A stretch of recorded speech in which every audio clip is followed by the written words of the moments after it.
बिस्मिल्लाहिर्रहमानिर्रहीम। अस्सलाम वालेकुम प्यारे दोस्तों, उम्मीद करते हैं कि आप सब खैर व आफियत से होंगे। आज की वीडियो में हम 3 कहानियाँ आपको सुनाने वाले हैं। ये 3 कहानियाँ बहुत ही सबक आमोज़ हैं। इंशाअल्लाह इनके सबक से आपकी ज़िंदगी बदल सकती है, लिहाजा आप इस वीडियो को आखिर तक ज़रूर देखिएगा। पेश खिदमत है पहली कहानी। सामान से लदा हुआ एक बहरी जहाज़ महवे सफ़र था कि तेज़ हवाओं की वजह से वो उलटने लगा। करीब था कि जहाज़ डूब जाता। उसमें मौजूद ताजरों ने कहा कि बोझ हल्का करने के लिए कुछ सामान समंदर बुर्द करते हैं। ताजरों ने मशवरा करके तय किया कि सबसे ज़्यादा सामान जिसका हो वही फेंक देंगे। जहाज़ का ज़्यादातर लोड एक ही ताजर का था।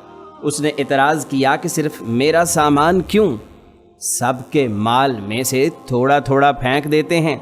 उन्होंने ज़बरदस्ती इस नए ताजर को सामान समेत समंदर में फेंक दिया। कुदरत की शान के समंदर की मौजें उसके साथ खेलने लगीं। उसे अपनी हलाकत का यकीन हो गया था। कुछ देर के बाद वो बेहोश हो गया। जब होश आया तो क्या देखता है कि लहरों ने उसे साहिल पर फेंक दिया है। ये एक गैर आबाद जजीरा था। जान बचने पर उसने अपने रब का शुक्र अदा किया, अपनी सांसें बहाल की। वहाँ पड़ी लकड़ियों को जमा करके सर छुपाने के लिए एक झोंपड़ी सी बना ली। अगले रोज़ उसे कुछ खरगोश भी नज़र आए। उनका शिकार करके गुजर बसर करता रहा। एक दिन ऐसा हुआ कि वो खाना पका रहा था कि उसकी झोंपड़ी को आग लग गई। उसने बहुत कोशिश की मगर आग पर काबू न पा सका। उसने ज़ोर से पुकारना शुरू किया, तूने मुझे समंदर में फेंक दिया, मेरा सारा सामान गर्क हो गया। अब यही झोंपड़ी थी मेरी कुल कायनात, इसे भी जलाकर राख कर दिया। अब मैं क्या करूं? ये शिकवा करके वो खाली पेट सो गया। सुबह जागा तो अजीब मंजर था।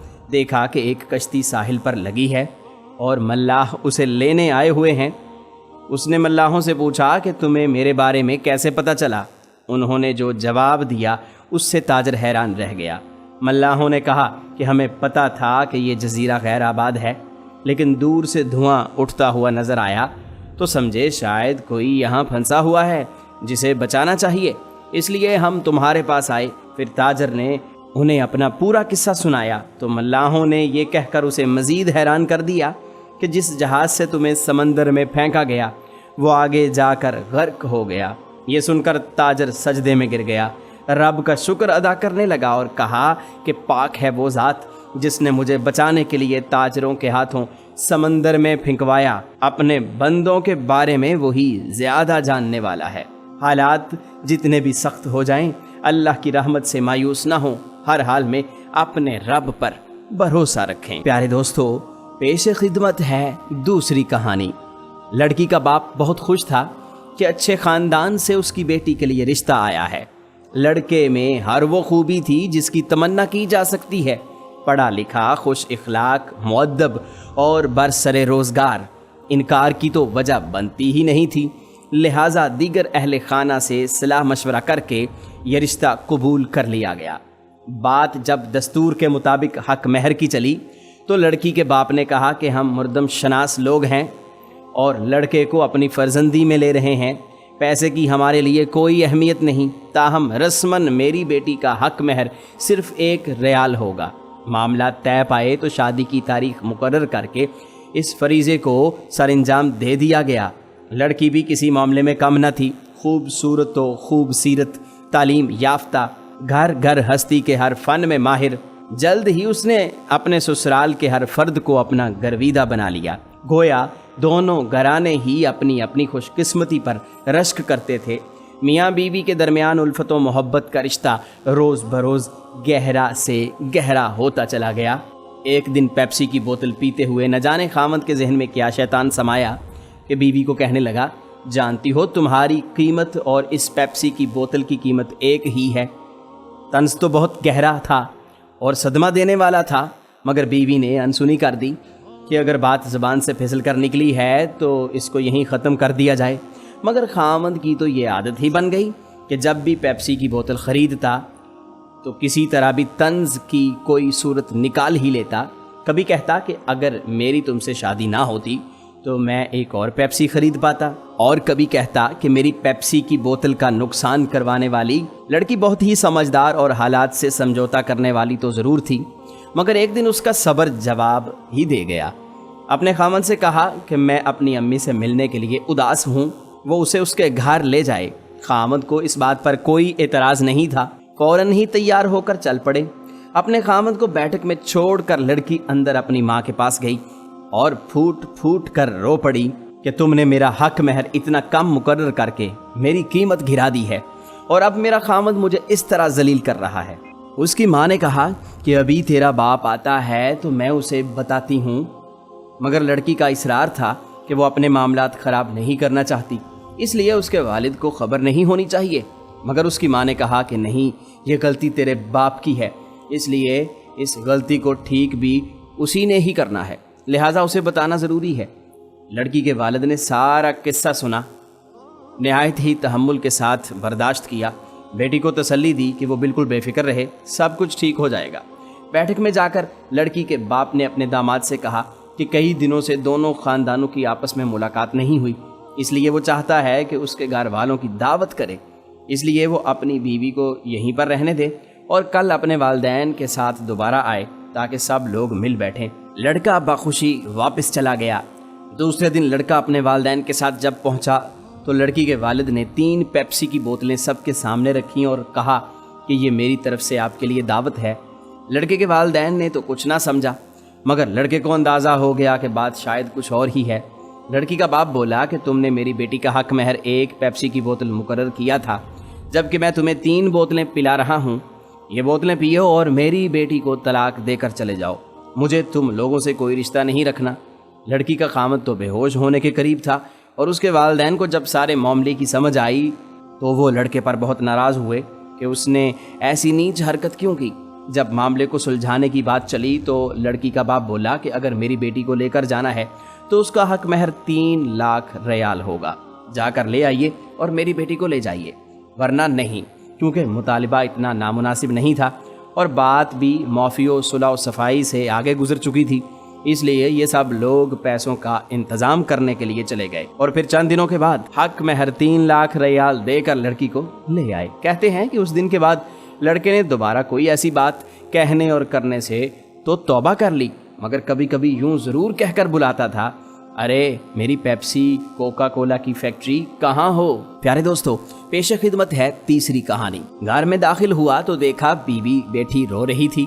क्या हुआ, मैंने पूछा। आज उसने बीवी के कहने पे बुढ़िया को फिर मारा है, और इतना मारा वो फिर हिचकियों से रोने लगी। तुम्हें क्या, वो उसकी माँ है, तुम्हारी नहीं, और फिर बुढ़िया ज़बान चलाती होगी। मैंने उसका काम गलत करने के लिए कहा, आपको कुछ पता भी है, उस बेचारी को फालज है। बीवी ने तलखी से जवाब दिया, पहले तुमने कभी बताया नहीं कि उसको फालज है। अच्छा छोड़ो, हम कर भी क्या सकते हैं। मैंने मौजू बदलने की कोशिश की। मेरा दिल करता है कि बुढ़िया को अपने घर ले आऊं कुछ दिनों के लिए। क्या कहा, पागल हो गई हो, पराई मुसीबत अपने गले डालोगी। मुझे उसकी सोच पे गुस्सा आ गया। सिर्फ हफ्ते भर के लिए, नहीं नहीं, ये नामुमकिन है। और फिर वो क्यों देने लगा अपनी माँ हमको। मैंने कहा उसकी बीवी कई मर्तबा कह चुकी है कि बुढ़िया मरती भी नहीं है। बीवी ने कहा बस अब आप मान जाएं और उसको अपने घर ले आएं।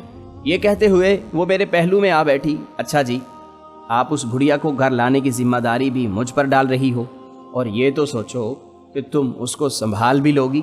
मैंने कहा अपने बच्चे तो हैं नहीं, मैं घर में सिवाय टीवी देखने के और क्या करती हूँ। चलो वो आ जाएगी तो मेरा दिल भी लगा रहेगा। उसने उदासी से कहा, हमारी शादी को 10 साल हो गए थे, मगर औलाद से महरूम थे। मैंने सोचा चलो बात करके देखने में हर्ज तो नहीं है। कौन सा वो अपनी माँ हमें देने पर राज़ी हो जाएगा। अगर राज़ी हो भी गया तो अगर वो बुढ़िया मुस्तकिल गले पड़ गई तो मैंने अपने खदशे का इजहार बीवी से किया। ये तो और अच्छी बात है, मेरी बीवी ने खुश होते हुए कहा। अगले दिन शाम को काफ़ी सोचो विचार के बाद मैं उनके घर गया। मैंने प्लान के मुताबिक उनसे कहा कि मेरी बीवी फालिज का इलाज कुरान पाक से करना जानती है, लिहाजा वो आपकी माँ का कुरान पाक से इलाज करना चाहती है। ये सुनकर उसने किसी खुशी का इजहार न किया तो मैंने बात जारी रखी कि इसमें मसला ये है कि आपकी वालिदा को हफ्ता भर हमारे घर पर रहना होगा। आप फिक्र न करें, हम उनका अच्छे से ख्याल रखेंगे। ये सुनकर उसके चेहरे पर शर्मिंदगी और खुशी के मिले जुले असरात पैदा हुए। उसने थोड़ी सी बहस के बाद इजाज़त दे दी। मैंने उठते हुए कहा कि इलाज में 15-20 दिन भी लग सकते हैं। उसने और भी खुशी महसूस की। कहने लगा, सलीम साहब, मैं चाहता हूँ कि मेरी माँ ठीक हो जाए, भले महीना लग जाए। और यूँ अम्मा मुस्तकिल हमारी होकर रह गई। वो बुढ़िया सफ़ेद रुई का गाला सी थी। मुनासिब खुराक और देखभाल ना होने की वजह से हालत और ज़्यादा ख़राब थी। मेरी बीवी तो तन धन मन से उसकी सेवा में जुट गई। उसके लिए हर चीज़ नई खरीदी गई। बिस्तर, कंबल, चादरें, कपड़े, अच्छी खुराक और ख़िदमत से अम्मा के चेहरे पर रौनक आने लगी। पता ही ना चला महीना गुजर गया।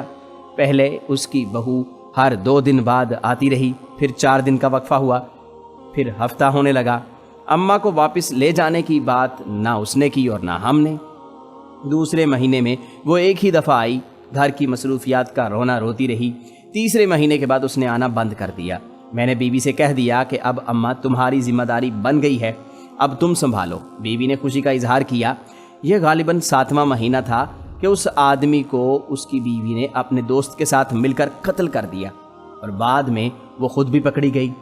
उधर जैसे जैसे अम्मा की तवानाई बहाल हो रही थी, उसके चेहरे पर रौनक मुस्कान आने लगी थी, वैसे वैसे मेरा कारोबार तरक्की करने लगा।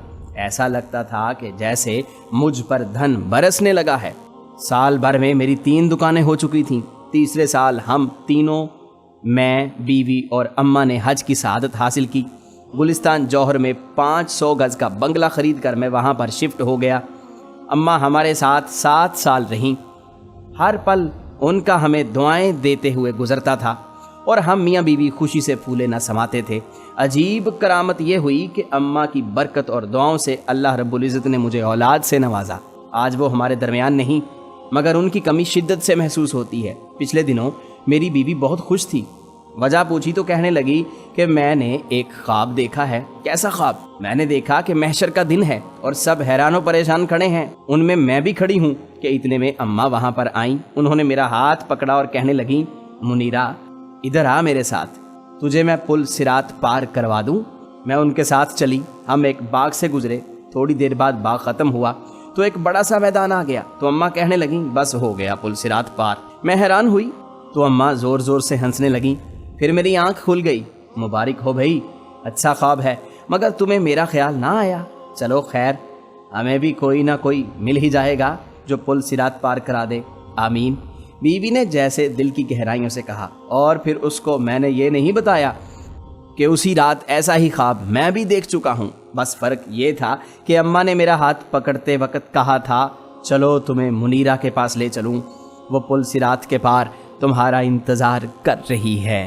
प्यारे दोस्तों, उम्मीद करते हैं कि हमारी ये कहानियाँ आपको बहुत पसंद आई होंगी और इनसे आपने सबक ज़रूर हासिल किया होगा।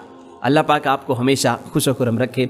आप हमारी इस वीडियो को दूसरों तक शेयर ज़रूर कीजिएगा, लाइक ज़रूर कीजिएगा और मज़ीद ऐसी ही वीडियोस के लिए आप हमारा चैनल यूनिवर्सल इन्फो सब्सक्राइब ज़रूर कर लीजिएगा। हम मिलते हैं जल्द ही एक नई वीडियो के साथ। अल्लाह निगहबान।